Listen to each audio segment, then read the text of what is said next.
आपण आपला अगदी अलीकडचा भूतकाळ कसा बरं जाणून घेतो? म्हणजे आधुनिक भारताची गोष्ट आपल्याला कळते तरी कशी? खरं तर हे एका डिटेक्टिव्ह स्टोरीसारखं आहे नाही का?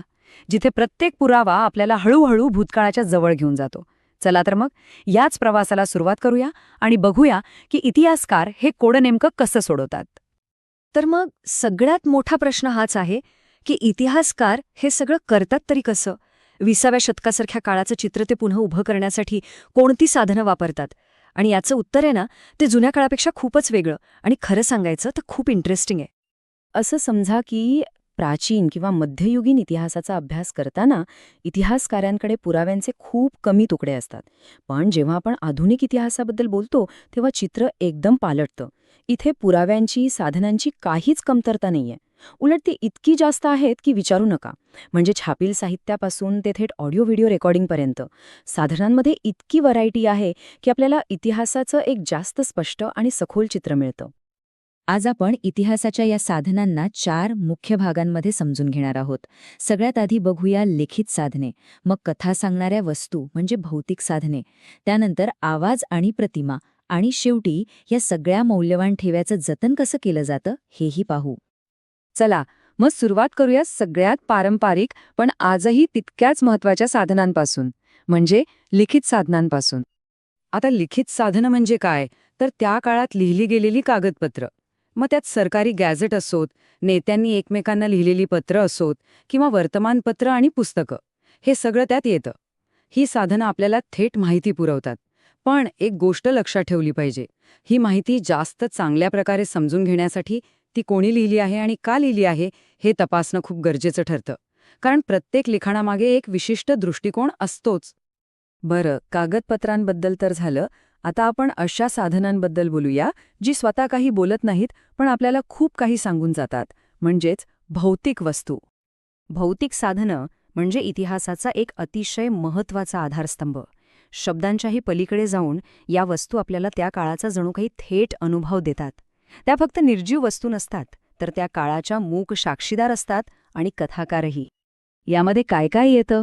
तर पुतळे आणि स्मारकं, ऐतिहासिक महत्त्वाच्या इमारती, जुनी नाणी आणि म्युझियममध्ये जपून ठेवलेल्या वस्तू, या सगळ्या गोष्टी. यातली प्रत्येक वस्तू आपल्याला त्या काळातली कला, अर्थव्यवस्था आणि तेव्हाची सामाजिक मूल्ये कशी होती याची गोष्ट सांगत असते. उदाहरणच घ्यायचं झालं तर पुण्यामधला आगा खान पॅलेस, याच ठिकाणी महात्मा गांधींना नजरकैदेत ठेवलं होतं. किंवा मग अंदमानमधलं सेल्युलर जेल, जे आजही भारतीय स्वातंत्र्य सैनिकांनी सोसलेल्या त्रासाची आठवण करून देतं. म्हणूनच म्हणतो, या इमारती फक्त विटा सिमेंटच्या वास्तू नाहीयेत, तर त्या इतिहासाच्या जिवंत साक्षीदार आहेत. चला आता अशा साधनांकडे वळूया जी आधुनिक टेक्नॉलॉजीमुळे शक्य झाली आणि ज्यामुळे इतिहासाला एक आवाज आणि एक चेहरा मिळाला.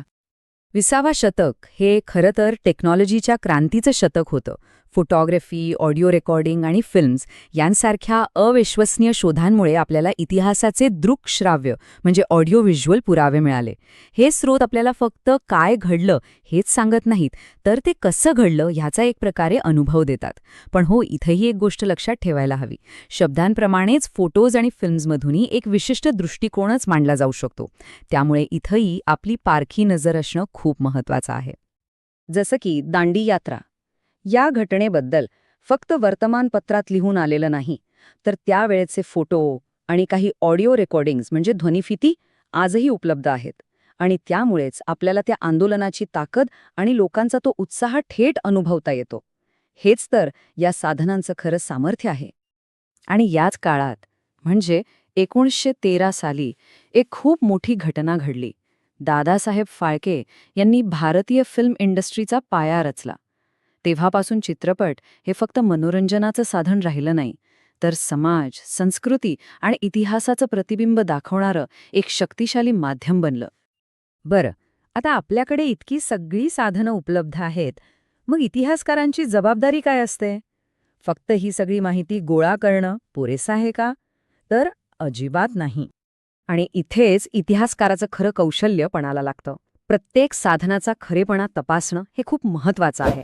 ते साधन कोणी तयार केलं, त्यांचा उद्देश काय होता आणि त्यांचा दृष्टिकोन काय होता हे समजून घेतल्याशिवाय त्या साधनाचा योग्य अर्थच लावता येत नाही.